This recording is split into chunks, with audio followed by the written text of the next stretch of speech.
Yan nyo pa po ng piniritong bawang bago nyo po ihain. Yun. Ito po yung ulam na babalik-balikan mo dahil madali siyang lutuin at masarap. Simple lang ang mga Ricardo.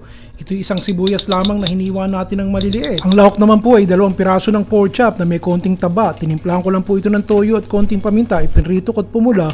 At ito hinihiwa ko ng malalaki. Para isang hiwa, isang kagat. Nang makatipid ng konti. Ganyan po isa sa mga halo natin. Dini sa ating ulam na gagawin. Ito namang nakikita nyo, isang bungkos na kangkong. Mura-mura ang kangkong. Tinanggal ko lang po yung mga dahon-dahon nito. At yun namang mga katawan, yung ating tangkay. Hiniwalay ko po, hiniwa ko rin po ng maliliit at isasama natin yan. Sayang naman po Siguraduhin nyo lang po na linisin nyo at hugasan nyo ng maayos sa malamig na tubig at matanggal yung dumi. Lagyan din po natin ng isang taling Chinese celery. Kung medyo maalaman ng Chinese celery, pwede naman ng kinchay.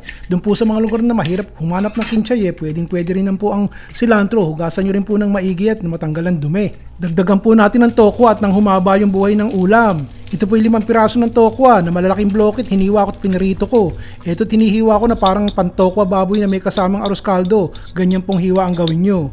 Ito namang ating panghuli para creamy ang dating 4 na kutsara ng mayonesa. At huwag niyo pong kakalimutan na magprito ng maraming bawang. Yan po ang magpapasarap dahil ilalagay po natin yan sa huling bahagi ng pagluluto natin. Huwag niyo pong susunugin tanggalin niyo rin yung mantika. Painit po tayo ng konting mantika, 2 kutsarang mantika o isang sibuyas na lang po ang gagamitin natin at nakapagprito na tayo ng bawang kanina Yun po ilalahok natin sa huli ng pagluluto natin, so sibuyas na lamang. Lalagay ko na po ating piniritong pork chop, may taba-taba ng konti, naku po. 2 katamtamang laki lang po ito ng pork chop na nabili ko. Ito pinirito natin at hiniwa natin sa malalaking bugal para isang subo, 1 piraso, isang subo. 5 piraso po ng tokwa. Ang tokwa po ay pinirito na, nabili kong prito na, binuhay ko na lamang po sa mainit na mantika. At hiniwa ko ng maliliit na ganito kasi laki ng ating liempo, yung ating pork chop. Mailagay na po itong tangkay ng kangkong.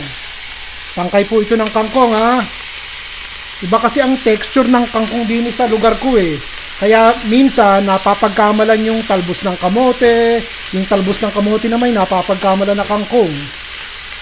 Takpan muna natin at hayaan nating maluto sandali yung tangkay at medyo matagal-tagal maluto at matigas yun 1 minuto lang po. Ayos na to, malambot-lambot na po yung tangkay ng kangkong. Ilalagay ko na po itong ating kinchay, Chinese celery at malalaki ang dahon Haluin po natin yan.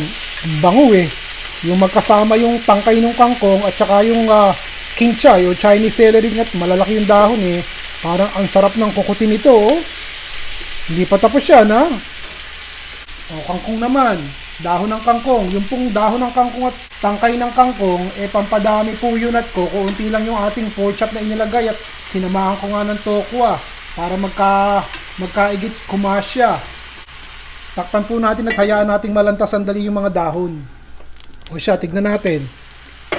Ang talanta na Hahaluin ko muna sandali, lalagyan na po natin ng lasa at sarsa 2 kutsarang toyo po ang ilagay natin, ang ibuhos natin. 2 kutsara din po ng oyster para may tamis factor ng konti. Haluin po natin. Patayin na po natin yung apoy at hayaan nating maluto at sumama yung pampalasa din sa ating niluluto. Ayaw naman nating ma-overcook yung gulay.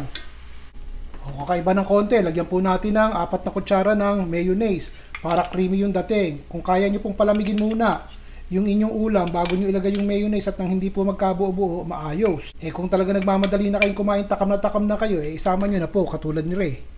Patay na po ang apoy niyan Bahagyan na po nating paghalu-haluin at maging creamy yung ating nilulutong tokwa baboy. Naku po, ewan na. Hindi pa tapos yan Ilagay nyo na po yung inyong piniritong bawang sa ibabaw bago nyo isilbi. At para merong lasang bawang, hindi na po tayo naglagay ng bawang kanina, di po ba?